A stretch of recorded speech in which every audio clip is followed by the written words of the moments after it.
The night I finally stopped being careful, Brenna Vale was standing beneath $3,000 worth of white orchids while her ex-husband taught an entire room how to laugh at her pain. I remember the room too clearly, probably because I had spent 8 months putting it back together. The Mercer house had been half rotten when my crew first walked in, all warped pine, cracked plaster, and old Savannah money pretending decay was charm. By the time the charity dinner opened, the floors shone like dark honey, the chandeliers had been rewired, and Brenna's flowers climbed the staircase like something soft trying to forgive the house for all its years of neglect. I was there because the foundation board wanted to toast the restoration team, which meant I had to wear a jacket, pretend I understood donor small talk, and stand near people who called old buildings investments, while never once touching a hammer. Brenna was there because every centerpiece, garland, and arrangement in that mansion had passed through her hands. She moved through the crowd in a black dress, hair pinned low, smile steady, eyes doing that thing they did when she was counting problems no one else had noticed. I had known Brenna for almost a year, which was long enough to know she hated lilies, drank coffee so strong it could remove paint, and never accepted help until she had already done 90% of the work alone. We met on job sites mostly. She would arrive with buckets of stems and a roll of floral wire. I would be covered in sawdust and pretending not to watch her argue with hydrangeas like they had personally disappointed her. Our conversations had always lived in the safe space between teasing and confession. She once told me I looked like a man who alphabetized his screws, and I told her she looked like a woman who threatened flowers into behaving. She laughed at that, but not the polite laugh she used with clients. The real one came quick and low, like it had slipped out before she could decide whether I deserved it. I wanted to ask her to dinner more times than I can defend. I never did, because Brenna had divorced Porter Griggs less than a year before, and I had no interest in becoming the next man who stepped into her life with plans for what she should feel. So I stayed useful. I fixed a jammed service door before one of her installations. I carried boxes when her delivery driver vanished. I brought her coffee once at 6 a.m. and told myself it was because everyone on site needed caffeine, even though hers was the only cup with her name written on it. Brenna noticed more than she let on. She always noticed. That night, while the donors praised the restoration and took photos beside her flowers, she caught me standing by the fireplace and lifted one eyebrow, as if to say, "Nice jacket, Calloway. Who died?" I almost smiled. Then Porter walked in, and the air around her changed before her face did. Porter Griggs was the kind of man people trusted because he had practiced looking harmless in expensive mirrors. He wore a navy suit, no tie, tan from some vacation he would mention too casually, and a smile that made older women touch his arm when they spoke to him. I had met him twice before in passing, both times while he was telling someone how proud he was of Brenna for finding herself after everything, as if the divorce had been a hobby she picked up. That night he arrived with a cluster of donors around him and kissed the cheek of the board chair like he belonged to the house more than the walls did. Brenna saw him, breathed once through her nose, and turned back to a woman asking about peonies. Her smile stayed in place, her hand did not. The fingers wrapped around her champagne flute tightened until I thought the stem might snap. At first, Porter behaved. That was his trick. He complimented the room, complimented the flowers, complimented the board, complimented me on saving the mansion from becoming another casualty of bad stewardship, which was a sentence only a man like Porter could say without choking. Then he reached Brenna's arrangement on the long dining table and paused like he had discovered something profound. He told the group that nobody could make temporary things look permanent, quite like Brenna. A few people laughed because his tone invited them to. Brenna smiled, not with her eyes, and said the flowers were designed to last through the weekend if nobody overhandled them. Porter laughed again and said she had always been sensitive about things being handled correctly. I felt something in me go, still. Not hot yet. Still. That was usually the first warning. My mother used to stand beside my father at church suppers with that same fixed smile while he told stories about how she burned toast, lost receipts, cried too easily, worried too much. People laughed because it was charming. She laughed because not laughing made everyone uncomfortable. As a boy, I had told myself silence was survival. As a man, I had spent half my life mistaking restraint for virtue. Brenna turned slightly as if to leave, but Porter followed the movement with the smoothness of someone who knew exactly how to keep a blade between the ribs without making a mess. He told one of the donors that Brenna's work had always been emotional, which was beautiful when managed properly.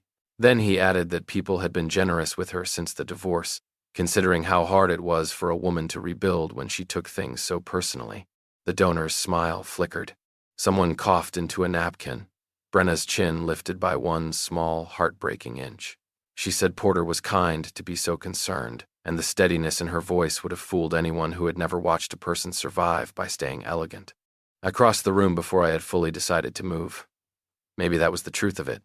My body got tired of waiting for my fear to approve.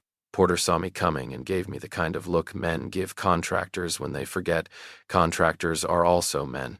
He said my name like we were friends, then asked if there was a problem with the wiring, because the lights seemed a little dramatic. More laughter, thinner this time. Brenna looked at me then, and in that 1 second I saw panic, warning, embarrassment, and something else she tried to hide before I could name it. Hope, maybe. Or terror that I would make it worse. I stopped beside her, not in front of her. That mattered, though I did not yet understand how much. I looked at Porter and said there was no problem with the lights. He smiled and asked what the problem was, then. His voice stayed pleasant, but his eyes had gone flat. I could feel the room listening now, the cutlery quieting, the donors pretending not to turn their heads. Brenna whispered my name under her breath, not asking me to stop exactly, but reminding me there would be consequences. I knew there would be. I also knew I had watched enough. I told Porter the problem was that he had mistaken a room full of polite people for permission. His smile tightened. He asked who I thought I was, speaking for Brenna in public like that. I heard Brenna inhale beside me. I should have said something careful. I should have asked her what she wanted, should have waited, should have done any of the civilized things men like me do when they are trying hard not to become men like him. Instead, I looked at Brenna first. Her eyes were bright, furious, and tired, and for once I let her see every bit of anger I had been holding back on her behalf. Then I turned to Porter and said, "The man taking her out of here. She's leaving with me." For a second, nobody moved. Porter's face did not change much, but the charm peeled back just enough for me to see the ugly thing underneath it. Brenna looked at me like I had just broken a window in a burning house. I offered her my hand, palm up, because even then some part of me knew the difference between taking and asking. The whole room seemed to hold its breath while she stared at it. Then Brenna placed her hand in mine, warm and trembling, and let me lead her past the orchids, past the board chair, past Porter's silence, and out through the side doors onto the porch. The Savannah air hit us wet and hot. Gas lamps burned along the brick wall, and beyond the garden the city hummed like nothing important had happened. I was still holding her hand when the door closed behind us. For 3 seconds, she did not pull away. For 3 seconds, I let myself believe I had done the right thing. Then Brenna slipped her hand free, turned toward me with tears bright in her eyes and anger cutting through every inch of her voice, and said, "I never gave you permission to rescue me." Brenna's words landed harder than anything Porter had said inside, because Porter had been trying to hurt her and Brenna was telling the truth. I stood there on the side porch with my hand still half open between us, feeling the shape of her fingers leave mine. The old gas lamps along the brick wall made everything look softer than it was. Her face was turned away from the windows, but I could still see the shine in her eyes and the way her jaw worked like she was physically holding herself together. Behind us, the charity dinner kept going. Forks touched plates. Someone laughed too loudly. A string quartet tried to pretend the whole room had not just watched a divorced woman get humiliated by a man who knew exactly where to aim. I wanted to say I was sorry. I wanted to say I had done it because Porter had deserved it, because nobody in that room had the spine to stop him, because I had seen her hand shaking and something old in me had snapped. But the first thing out of my mouth was nothing, because for once I was smart enough to know she did not need me rushing to defend myself. She wrapped her arms around her middle and looked out over the garden, where magnolia leaves shone black under the porch lights. After a long second, she said every man in her life seemed to think the answer was to make decisions for her, just in different volumes, Porter did it with a smile. Her father did it with advice. Clients did it with pity. And now apparently I did it in a tailored jacket I clearly hated. That last part should have been funny, and maybe on another night it would have been. I looked down at the jacket sleeve and said I did hate it, which made her let out one sharp breath that was almost a laugh and absolutely not forgiveness. Then I told her she was right. Her head turned slightly, like she had expected an argument. I said I had crossed a line, and that I could dress it up as protection if I wanted to feel noble, but the truth was I had made a choice in front of a room before asking her what choice she wanted. Brenna stared at me for a long time, suspicion fighting with exhaustion on her face. "Then why did you do it?" she asked, and her voice cracked just enough to make my hands curl at my sides. I could have said because I cared. That would have been true and too small. I could have said because Porter was cruel. That would have been obvious and too easy. Instead, I told her the ugliest piece of it. I said part of me did it because I saw him making her small and could not stand one more second of it, and part of me did it because I was angry at every room I had ever stood in as a kid while people laughed at a woman who was dying by inches and called it manners. Brenna's face changed, not softened exactly, but shifted inward. I had never told her that much about my family. I had never told anyone at a job site why public cruelty made me colder than shouting ever could. I looked at the garden because looking at her made the confession feel too bare, and I said I was not proud of how much of my anger came from old ghosts. Then I added that Porter still should not have been allowed to turn her work into a weapon against her. Her lips pressed together, and for a moment all I could hear was the city beyond the wall, and my own heartbeat being entirely too loud. Brenna asked if this was about my pride or her pain. I looked back at her then, because she deserved my eyes on that answer. I told her both, and I was sorry for the first part. That did something to her. Not enough to calm her, but enough to make the fight inside her stumble. She wiped under one eye with the side of her finger, angry that the tear had escaped, and said Porter knew exactly how to do it. He never had to raise his voice. He just took one true thing and bent it until she looked unreasonable for reacting. If she was tired, he called her fragile. If she was angry, he called her dramatic. If she succeeded, he reminded people how hard it had been for her after him, as if even her recovery belonged to his generosity. She said all of this while standing perfectly straight, still wearing the black dress, still looking like a woman who could walk back into a ballroom and arrange a centerpiece with blood in her mouth if the contract required it. I had never wanted her more, and that was exactly why I made myself stay still. After a minute, Brenna said she had to go back in. I thought I had misheard her. She gave me a look and said the flowers did not pack themselves, the donors did not reassure themselves, and reputations in rooms like that were made of tissue paper and old gossip. I wanted to tell her no, which proved she had been right about me, so I swallowed it. I told her I would walk beside her if she wanted me there, stand outside if she wanted space, or leave entirely if my presence made it harder. She studied me like she was looking for the trap door under the offer.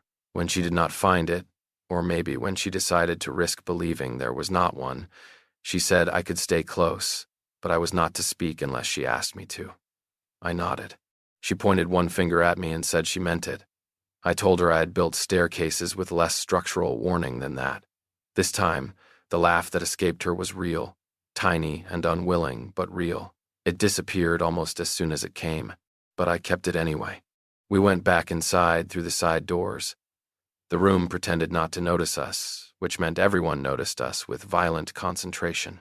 Porter was no longer near the dining table, but his absence felt staged, like he had exited just in time to make himself look wounded. Brenna moved first, and I matched her pace half a step behind, because she had told me to stay close, not to lead. I watched the way people looked at her. The quick pity, the curiosity, the little social calculations already happening behind polite eyes. Brenna's shoulders stayed level. She stopped at the service hallway to speak to a board member about the arrangements being collected after dessert, and her voice was so calm that if I had not been on the porch with her, I might have believed calm was the truth. When the woman touched Brenna's arm and said she hoped everything was all right, Brenna smiled and said everything was under control. I hated that sentence because I could hear how many years it had cost her. Sutton Greer found us near the rear corridor. carrying a crate of bud vases and wearing the expression of a woman ready to commit a felony with floral shears. She looked from Brenna to me and then back again, taking inventory faster than any contractor I had ever hired. She told Brenna the donors were whispering, but not all in Porter's favor. Half the room had seen exactly what he did, she said, and the other half had husbands they were suddenly looking at with suspicion. Brenna pressed a hand over her mouth, and for 1 second, some of the tension broke. Sutton then turned to me and said if I had started this because I had some buried chest hero fantasy, she would personally bury the chest. I told her that seemed fair.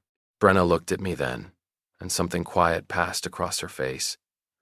Not approval, not yet, but maybe recognition that I was willing to be judged by the women who loved her. We spent the next hour moving through the back half of the event like nothing had happened. That was the strangest part. The music resumed. Dessert came out. People praised the restored ceiling and asked for Brenna's card. She answered gracefully every time, but I began to recognize the small signs of damage. The extra breath before she spoke, the way she avoided the main table, the way she checked her phone and then turned it face down without reading the screen. I did not ask. Not there. Not while she was holding herself together with silk thread and professional pride. I carried crates, opened doors, kept my mouth shut, and watched Porter's empty place at the table like a man watches a dark window. Near midnight, when most of the guests had left and the mansion had started to feel like itself again instead of a stage set for rich people, Brenna began packing the large arrangements in the service hall. Her hands were steady now, almost too steady. She told Sutton to take the van around back, then reached for a vase near the end of the table and stopped. A small cream envelope was tucked beneath it, her name written across the front in Porter's clean, confident handwriting. She did not move, so I did. Not to take it from her, just close enough that she would not be alone when she opened it. Brenna slid out the card, read one line, and went white around the mouth. Then she handed it to me without a word. It said, "Careful, Brenna. People only hire women they can trust." The worst thing about Porter's note was not the threat itself. It was how small the paper looked in Brenna's hand, as if a man could fold years of control into one cream-colored card and still make it feel elegant. She read it twice, even though one reading had been enough to drain the color from her face, then set it on the service table like it had touched something dirty inside her. Sutton reached for it, read the line, and said something under her breath that would have made the board chair faint into the dessert plates. I did not say anything right away. I wanted to tear the card in half, find Porter in whatever polished hole he had slithered into, and explain trust to him with my hands. But Brenna was watching me now, not Porter, and there was a challenge in her eyes. She wanted to know whether I could be angry without becoming another man she had to manage. So I picked up the note, folded it once, and handed it back to her. I told her it was evidence if she wanted it, trash if she did not, and not the truth either way. That was when something in her face almost broke. Not fully. Brenna Vale did not break in front of service doors and half-packed arrangements. She only blinked, pressed the card flat against her palm, and said she had work to finish. Sutton told her the work could wait until morning. Brenna said morning was when rumors got organized, and she would rather not give them loose flowers to gossip over. I should have argued. Instead, I reached for the nearest crate and asked where she wanted the orchids. Her eyes flicked up to mine, tired and wary, and then she pointed toward the east gallery. That was the arrangement room now, apparently. Not because the mansion needed one, but because Brenna had turned every corner of that place into a battlefield and refused to leave anything behind for someone else to mishandle. By then, the guests were gone, the mansion staff had retreated to the kitchen, and the building had settled into the kind of quiet old houses make after people stop performing inside them. I knew that quiet. I had spent months listening to it, walking through rooms before sunrise, learning which floors complained and which windows rattled when the river wind came up. Brenna and I carried flowers through the central hall under chandeliers dimmed low enough to make the plaster roses on the ceiling look almost alive. She moved with her sleeves rolled up and her heels abandoned somewhere near the service entrance, barefoot now except for the thin black straps around her ankles. I noticed, then told myself not to notice. She noticed me noticing anyway, because Brenna had never let me get away with much. She said if I made one comment about workplace safety, She would put eucalyptus in my truck vents. I told her that sounded like a felony committed by a florist, and she said it would be therapeutic. That was the rhythm we fell into because the alternative was talking about Porter's note, and neither of us was ready to give him the whole room. Sutton loaded the van in sharp, efficient trips, occasionally appearing to glare at me like she was still deciding whether I belonged on Brenna's side of the ledger. I respected that. Ellis would have done the same for me, except with fewer flowers and more threats involving nail guns. Around 1 in the morning, Sutton got a call from the rental company about missing pedestal stands and had to step outside where the signal was better. That left Brenna and me in the conservatory, the one room in the mansion I had fought hardest to save. The glass roof had been cracked when we started, the iron ribs rusted, the tile floor buckled by years of moisture. Now moonlight came through the panes in pale squares, and Brenna's white roses sat in buckets along the wall like quiet witnesses. She stood near the old banister that separated the conservatory steps from the garden doors, running one finger over the polished rail.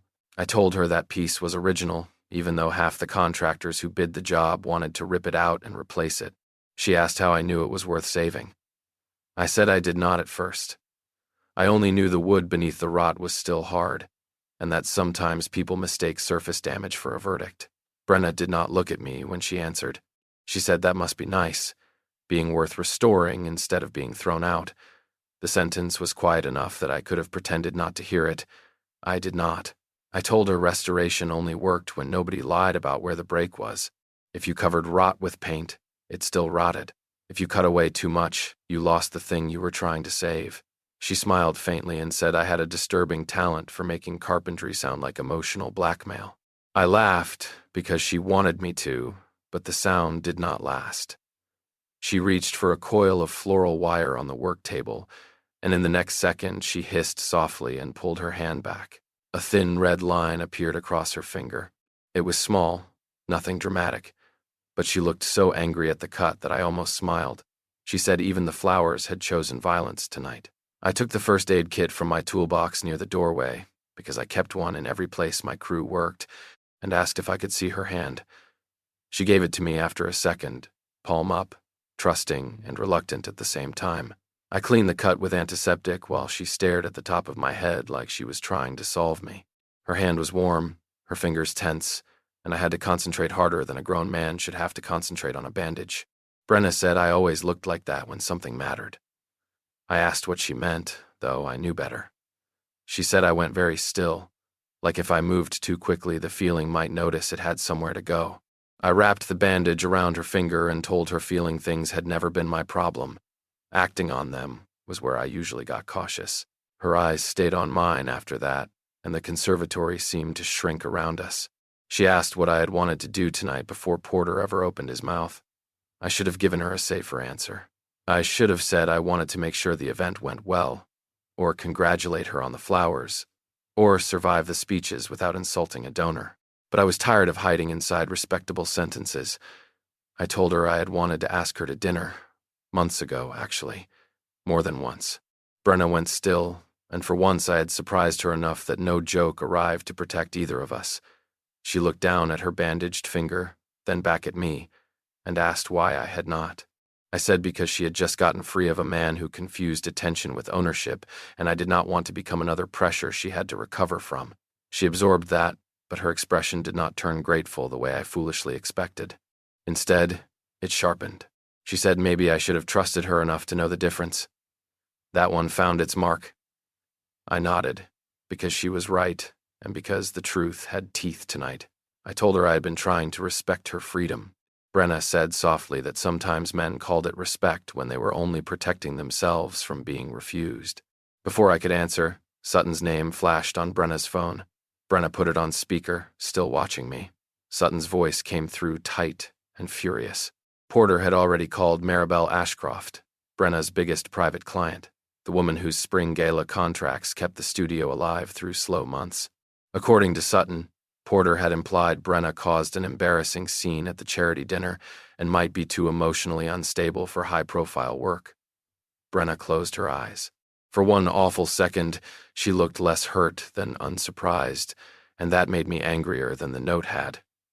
Sutton said she was coming back inside, but Brenna told her not to. She thanked her, ended the call, and stood in the pale conservatory light with her injured hand curled against her chest. I told her Porter was not going to get away with that. Brenna opened her eyes and looked at me with something like exhaustion and warning mixed together. She said this was exactly the problem. If I charged in now, every whisper would become a story about her leaving with a contractor one night and hiding behind him the next morning. She said she could not afford to be seen leaving with me again, not by clients, not by Porter's friends, not by anyone who wanted to turn her life into evidence against her. The words were practical. The way she would not quite look at me was not. I stepped closer, careful but no longer distant, and asked her one question I had no right to need answered as badly as I did. "Do you mean professionally?" I said, "or emotionally?" Brenna did not answer me right away, which was answer enough to make the whole conservatory feel smaller. The moonlight had shifted across the tile, catching the buckets of roses at our feet and turning the water silver. She looked at me like she hated that I had found the seam in her armor, then looked away because maybe she hated more that she had wanted me to find it. I thought she might tell me to leave. I thought she might say I had no right to ask anything that personal, after making one public declaration and one poorly timed confession about dinner. Instead, she said both, professionally and emotionally. Then she gave a tired little laugh and pressed her bandaged finger against her palm as if she needed something small to hurt where she could see it. She said being seen with me again would give Porter another story to sell, but being near me was becoming its own kind of danger because she had started wanting things she did not trust herself to want. I did not know what to do with that. Give me a staircase with a bad stringer, a porch sagging 6 inches on the left, a roofline bent by a century of storms, and I could tell you where the weight had gone wrong. Give me a woman looking at me with fear and desire in the same breath, and I became a man aware of every wrong thing he might say. So I went quiet. Brenna saw it happen and smiled sadly, like I had proved some private theory of hers. She said that was the face, the Hayes Calloway face, the one that said I had decided to be noble before asking whether nobility was wanted. I told her I was trying not to make a hard night harder. She said I made things harder by acting like my restraint had no cost, as if she could not feel me pulling back every time the air between us got honest. That was unfair, except it was also true. I looked around the conservatory at the iron ribs, the repaired glass, the old wood saved from rot because someone had taken the risk of cutting close to the damage. Then I told her I did not know how to want a woman in pain without feeling like I was taking advantage of the wound. Brenna's face changed. Not softened, not exactly, but opened enough that I could see her listening beneath the exhaustion. I said my whole life had taught me that strong men ruined rooms when they decided their feelings mattered most. My father called it leadership. Porter called it concern. I had spent years making myself the opposite of that.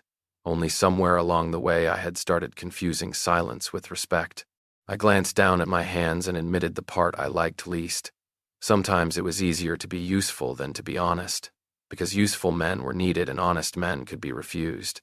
Brenna leaned back against the work table, the flowers behind her making the moment look gentler than it was. She asked if that was why I never asked her out. I said it was part of it. The other part was uglier.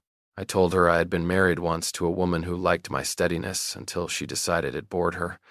She never said it cruelly, not in one clean sentence I could hate. It came in smaller pieces, in jokes about how dependable I was, how predictable, how safe. Safe became a word people used like praise when they meant absence of hunger. After she left, I made peace with being the man people called when something broke, because broken things had the decency not to wonder if I was exciting enough. Brenna listened without interrupting, and that somehow made it harder. When I finally looked at her, I said maybe I had been afraid she would want me only because Porter had made the world feel dangerous. For the first time that night, Brenna looked angry at me for me, not because of what I had done. She stepped closer, slow enough that I could have moved back, and stupid enough that I did not. She told me I did not get to decide her desire was just a symptom because it made my fear more comfortable. The words were quiet, but they hit like a door kicked open. She said Porter had spent years explaining her emotions to her until she barely trusted the sound of her own heart. If I cared about her at all, I could not love her by doing the gentler version of the same thing. I started to answer, but she lifted her bandaged hand between us, not to stop me harshly, just to hold the space. Then she said she had noticed me long before tonight, not because I was safe, because I looked at damaged things like they still had a future, because I got quiet when I was angry instead of cruel, because every time I held back, she could feel there was something behind it worth reaching for. I could not move. I think part of me had waited years for someone to separate my control from emptiness, my steadiness from lack of passion, my restraint from weakness. Brenna stood close enough now that I could see the faint smudge of mascara near her lower lashes and the little line between her brows she got when she was trying not to ask for too much. She said she did not want me because I had carried crates or stepped between her and public humiliation. She wanted me before that, in stupid, ordinary moments, when I brought coffee and pretended everyone took it black, when I tightened the loose wheel on her flower cart without announcing it, when I laughed at her jokes a second late because I was trying not to enjoy her too much. Her mouth trembled once, then steadied. "I didn't want you because you were safe, Hayes," she said. "I wanted you because you were holding back." I had heard men talk about losing control like it was a physical thing, some dramatic explosion, some fist-through drywall version of honesty. This was not that. This was worse. This was standing inches from a woman and feeling every disciplined part of myself ask whether it was finally allowed to become real. I reached for her hand, slowly enough that she could refuse, and when she let me take it, I brushed my thumb below the edge of the bandage. I told her I had wanted to kiss her in 3 different houses, 2 loading alleys, and once beside a funeral arrangement shaped like a dove, which she admitted had been a terrible arrangement and an even worse moment. Her laugh broke through the tension, small and wet and beautiful. I told her I wanted her now, too, but I did not want tonight to be one more thing Porter got to define. Brenna looked at my mouth, then back at my eyes, and said Porter did not own every room he had once frightened her in. Before I could answer that, her phone rang on the work table. The sound tore through the conservatory like a thrown glass. Brenna looked down and went still when she saw the name. Maribel Ashcroft. For half a second, she closed her eyes, then answered with a voice so calm I hated everyone who had taught her how to make it. I could only hear her side of the call, but it was enough. Yes, Mrs. Ashcroft. Yes, she understood there had been concerns. Yes, she would be happy to meet in the morning. Her eyes found mine as the woman on the other end said something long enough to make Brenna's fingers tighten around the phone. Then Brenna said, very carefully, that she was surprised Porter would be attending a business conversation that had nothing to do with him. When the call ended, she set the phone down with perfect precision. The conservatory had gone quiet again, but it was not the same quiet. This one had a deadline in it. She told me Maribel wanted to discuss the spring gala contract at 10 the next morning, privately, at her club. Porter had apparently offered to come as what he called a concerned reference, which made Brenna smile in a way that had no softness in it. I said her name, but she shook her head before I could offer anything. She said she had to do this herself. Then she looked at me, and the fear was still there, but something stronger had moved in beside it. "If he wants to make my life a room full of whispers," she said, "then tomorrow I'm going to make him say it clearly." I did not sleep much after that. Not because Brenna asked me to stay away from the meeting, though I hated that part more than I wanted to admit, but because she was right to ask it. There are kinds of strength that look useless from the outside. Letting a woman walk into a room with the man who hurt her, knowing you could at least make yourself a wall between them, felt like standing beside a fire with a bucket and being told not to throw the water yet. Brenna left the mansion before dawn with Sutton, 3 crates of flowers, 1 bandaged finger, and the kind of calm that made me want to break something just to prove the world did not get to keep asking that of her. Before she got into the van, she looked back at me across the service drive and said she knew I wanted to come. I said yes. She said she knew I was going to respect her anyway. I said yes again, and this time it hurt enough that she noticed. Her face softened for one dangerous second. Then she told me not to make that noble face at her because it made her want to kiss me and argue with me at the same time. By 8, I was at one of my own job sites pretending to inspect porch columns while reading the same measurement twice. Ellis Rourke found me standing under a half-sanded archway with a clipboard in my hand and no pencil behind my ear, which apparently told him the world had ended. Ellis had worked with me long enough to know when my silence was professional and when it was emotional stupidity wearing work boots. He asked if the florist had told me to stand down. I said her name was Brenna, and yes, she had. He nodded like that explained everything, then said women like that did not need men charging in with rescue ropes every time the floor creaked. I told him I knew that. Ellis took the clipboard from me, turned it right side up, and said knowing something was not the same as understanding where to stand while it happened. That irritated me because he was right, and I preferred my friends less accurate before coffee. I told him she needed to prove she could face Porter without me. Ellis leaned against the porch rail we had just rebuilt and said maybe she did, but that did not mean I had to disappear like some tragic gentleman in a bad coat. Standing beside someone, he said, was not the same thing as standing in front of her. I said she specifically told me not to come. He said then I should not come, unless the room changed and she needed a witness more than permission. That was the problem with Ellis. He could make disobedience sound like philosophy. Before I could answer, my phone buzzed. Sutton's name lit the screen, and my stomach dropped before I even picked up. She did not say hello. She said Porter had arrived at Maribel Ashcroft's club 15 minutes early, smiling like a man at his own retirement dinner, and Brenna had just walked in alone. Then Sutton paused and added that she was not asking me to rescue anyone. She was asking whether I wanted to be close enough if Brenna decided she was done being alone in rooms like that. I drove to the club faster than I should have, but not so fast that I could pretend it was heroism instead of fear. The Ashcroft Club sat behind wrought iron gates and old live oaks, one of those savannah places where money whispered because shouting would have been tacky. I did not go inside at first. I parked across the street, hands on the wheel, and reminded myself that Brenna had not asked me to enter. Through the tall front windows, I could see the dining room in pieces.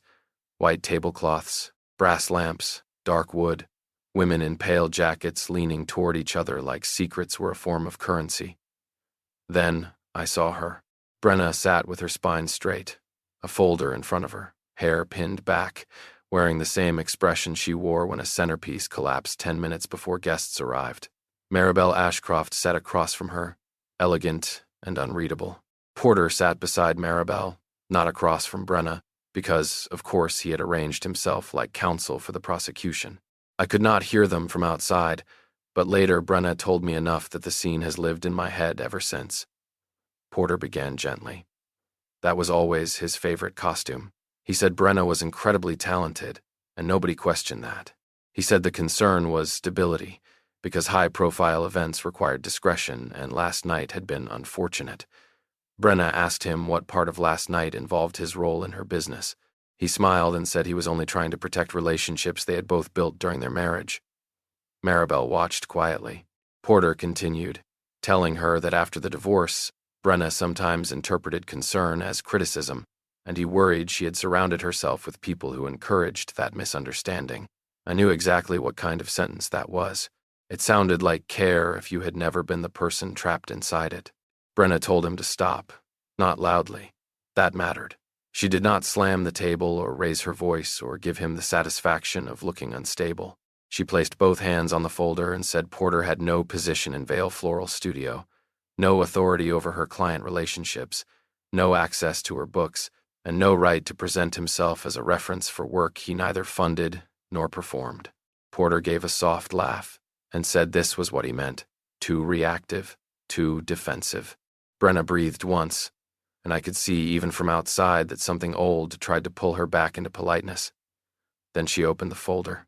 She showed Maribel the completed design boards, delivery confirmations, invoices, vendor schedules, and photographs from 3 prior events Porter had publicly praised when it made him look gracious. She said if Maribel had concerns about the work, she was prepared to address them. But if the concern was whether Brenna could be trusted after embarrassing a man who had spent years embarrassing her, then they were not having a business meeting. They were having a social trial, and she would not participate in it. That was when I went inside. Not because she had failed, because she had not. Sutton stood near the host stand with her arms folded, and when she saw me, she did not smile. She just tipped her head toward the dining room like she was letting me know the door was open if I knew how to use it. I stopped at the edge of the room, far enough away that Brenna could ignore me if she wanted, close enough that she would not have to search for me if she did not. Porter saw me first. His smile widened with ugly satisfaction. He said, loud enough for nearby tables to hear, that it seemed Brenna had brought back up after all. Brenna turned then. Her eyes found mine, and I did not move. I did not speak. I only stood there and let her decide what my presence meant. She looked back at Porter and said no. Last night she had brought a witness without meaning to, but today she had brought herself. I have never been prouder of anyone in my life. Maribel Ashcroft was silent for a long moment, then closed the folder with 2 fingers and told Brenna she would review the materials.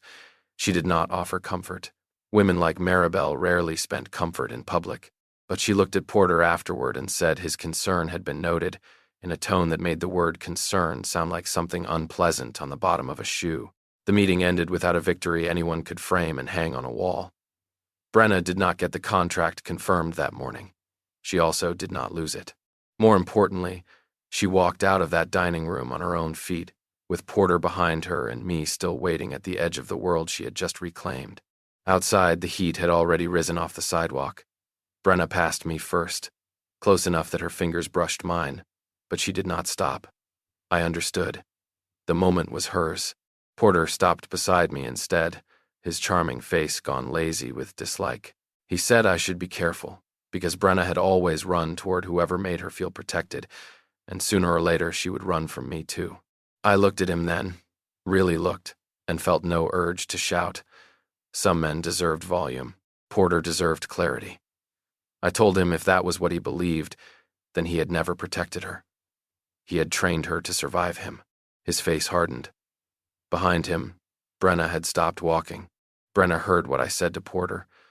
I knew because the street went quiet in that strange way it does when one person's silence pulls all the sound toward it. Porter looked past me first, and the little shift in his expression told me she was there before I turned. Brenna stood near the curb with her folder pressed against her chest, face pale but eyes steady, and for a second I hated that she had heard any of it. Not because I regretted saying it. I did not. I hated that even outside, even after she had fought her way through that room, Porter still managed to become the weather. He gave her a wounded smile and said this was exactly what he meant, men getting possessive around her because she made helplessness look romantic. Brenna did not answer him. She only looked at me, and there was something in her expression I could not read then, something that felt too close to gratitude and too close to fear. Then she turned and walked to Sutton's van without asking either of us to follow.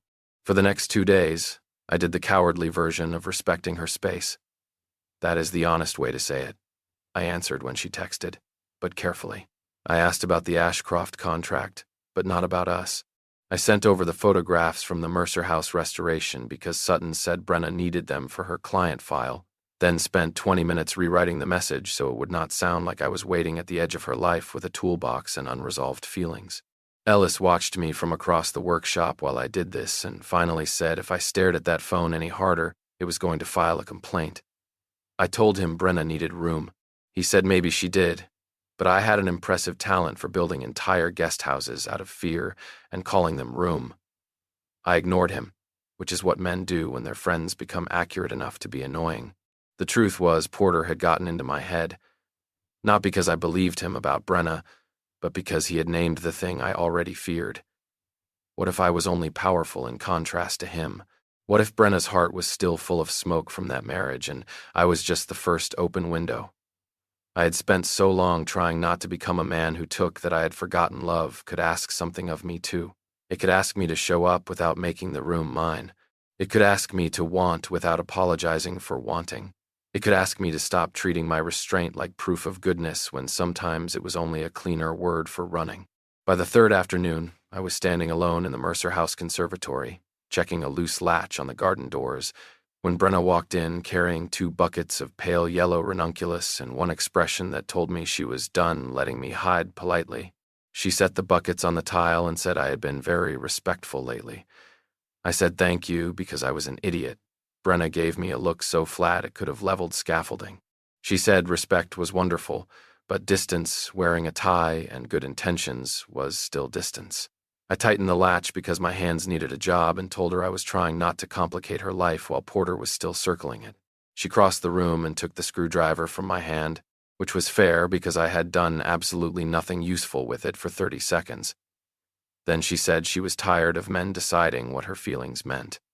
Porter decided her anger was instability. Her clients decided her composure meant she was fine.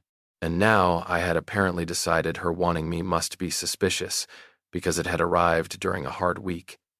She said she was vulnerable, not confused, and the difference mattered. That was when I finally stopped looking for a careful exit. The conservatory was bright in late afternoon, all repaired glass and old iron, with dust moving through sunlight like the room itself was holding its breath. I told Brenna I was afraid, not of Porter, not of gossip, not of losing some social game I had never wanted to play. I was afraid I would step toward her and find out too late that she had only reached for me because I had been there when she needed someone. She looked at me for a long moment, and some of the anger in her softened without disappearing. Then she asked, almost gently, if I wanted her, only because Porter had hurt her. The question hit so hard I almost laughed, because the answer was everywhere. It was in every unfinished sentence between us, every coffee left on a work table, every time I had turned away before my face betrayed me. So I told her. I told her I wanted her when she argued with delivery drivers and won without raising her voice. I wanted her when she stood barefoot on drop cloths at dawn, bossing roses around like a general with better perfume. I wanted her when she laughed at my truck because I kept emergency levels, spare hinges, and one labeled box of what she called deeply alarming man supplies. I wanted her in ordinary ways that scared me more than crisis ever could. Her keys in a bowl by my door, her flowers shedding pollen on my passenger seat, her bad coffee opinions in my kitchen, her tired silence after long days, her sharp mouth telling me when I was being noble in a stupid direction. I told her I did not want to carry her out of every burning room. I wanted to build a life where she did not have to keep proving she could survive the fire. Brenna's face changed slowly, like the words had reached places she had not meant to leave unguarded. She stepped closer until the space between us stopped pretending to be neutral. I could smell flowers, dust, and the faint citrus soap she used at the studio. She said that was the first time I had sounded like a man asking for something instead of offering something. I told her I was asking, then. Her eyes dropped to my mouth, and the room tilted under my feet. But before I could kiss her, before she could decide whether to let me, she pressed one hand against my chest and stopped me. Not rejection. Timing. I felt it in the way her fingers stayed there. She said the donor brunch started in 20 minutes, and half the people who watched Porter humiliate her would be back in this house pretending they had not enjoyed being uncomfortable. I asked what she wanted from me. This time, I did not guess. Brenna looked toward the double doors leading into the main hall, then back at me, and the fear in her eyes did not weaken the steadiness of her voice. She said she wanted me there, not as a shield, not as a secret waiting in the service corridor, not as the man who spoke when she could not. She wanted me beside her because she was choosing me there, in the same place everyone had watched her be reduced to a joke. I nodded, but the nod was not enough. I took her bandaged hand, lifted it carefully, and kissed the knuckle below the white strip. Her breath caught. I told her I could stand beside her. I could also keep my mouth shut until she gave me a reason not to. She smiled then, small and dangerous, and said we would test both claims. The brunch looked softer than the dinner, which somehow made it worse. Morning light, linen napkins, silver coffee urns, women in cream jackets, men with harmless voices and expensive watches. Brenna moved through the room with flowers in her hands and me at her side, close enough that no one could pretend we were unrelated, far enough that no one could accuse me of steering her. I saw the whispers start and die as she met them with a smile that had nothing submissive in it. Maribel Ashcroft arrived near 11 and touched Brenna's arm briefly before praising the conservatory arrangements. It was not a contract, not yet, but it was public, and in that world public was currency. Brenna's fingers brushed mine once behind a pillar. No one saw it. I did. I would have lived on that touch for a week. Then Porter appeared near the center of the conservatory with a champagne flute in his hand, though it was not even noon, and tapped it lightly with a spoon. Of course he did. Men like Porter could not leave a stage empty without mistaking it for an invitation. He smiled at the room and said he owed everyone, especially Brenna, a word of apology after the unpleasantness the other night. My body went still. Brenna stood beside me, her shoulder almost touching my arm. Porter continued, voice warm and regretful, saying divorce was difficult, emotions ran high, and sometimes people who cared deeply were misunderstood by outsiders who did not know the full history. A few heads turned toward me. I felt Brenna inhale. Before Porter could finish turning his apology into ownership, Brenna reached for my hand in front of everyone. Brenna's hand found mine in the middle of Porter's apology, and the whole conservatory seemed to notice at once. Not because she grabbed me dramatically. Brenna did not do dramatic when quiet would cut deeper. She simply reached across the small space between us, slipped her fingers through mine, and held on like she had decided the room could think whatever it wanted and still not be allowed to choose for her. Porter stopped speaking for half a second. It was barely a pause, but I saw it. The practiced warmth in his face faltered, and beneath it was the same man from the club, the same man from the note, the same man who had built a life out of making Brenna explain why she deserved to take up space. Then he smiled again, because men like Porter always think they can recover the room if they recover their tone. He said he was glad Brenna had support, especially during such an emotional transition. His eyes moved to our joined hands. He added that sometimes people mistook rescue for love when what they really needed was time. Brenna's fingers tightened around mine once, not asking me to speak, just letting me know she had heard the blade. Then she let go of my hand and stepped forward. That was the moment I understood what standing beside someone really meant. It did not always mean being the one touching her. Sometimes it meant letting her move into the open without making her prove she was not alone. She looked at Porter, then at the donors, then at Maribel Ashcroft, who had gone very still near the garden doors. Brenna's voice was calm when she said Porter did not get to call control concern just because he said it softly. A few people shifted, uncomfortable already, but she did not stop. She said he had spent years correcting her in public, shrinking her reactions in private, and then acting wounded when she finally stopped making his version of the story easier to believe. She said Hayes did not take her from anyone.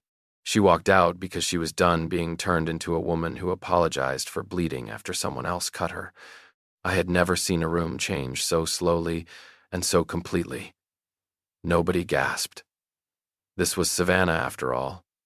People could watch a social execution and still worry about their posture, but faces altered. The little smiles disappeared. The polite fog burned off. Porter tried to laugh, but it came out thin, and he said Brenna was proving his point by making a private matter theatrical.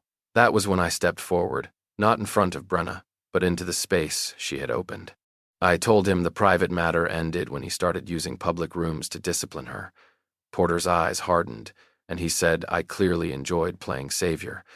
I had expected that line. Maybe I had even feared it. But standing there with Brenna's truth still alive in the air, I realized I was not afraid of being misunderstood by men who survived on misunderstanding women. I told Porter that Brenna was not a prize, not a problem, and not a woman waiting for the strongest man to claim her. She did not belong to me because she left with me that night. She did not belong to him because he used to have a ring and a last name to hide behind. Then I looked at Brenna, because the next part was not for him. It was for the woman who had made me brave enough to want without disguising it as help.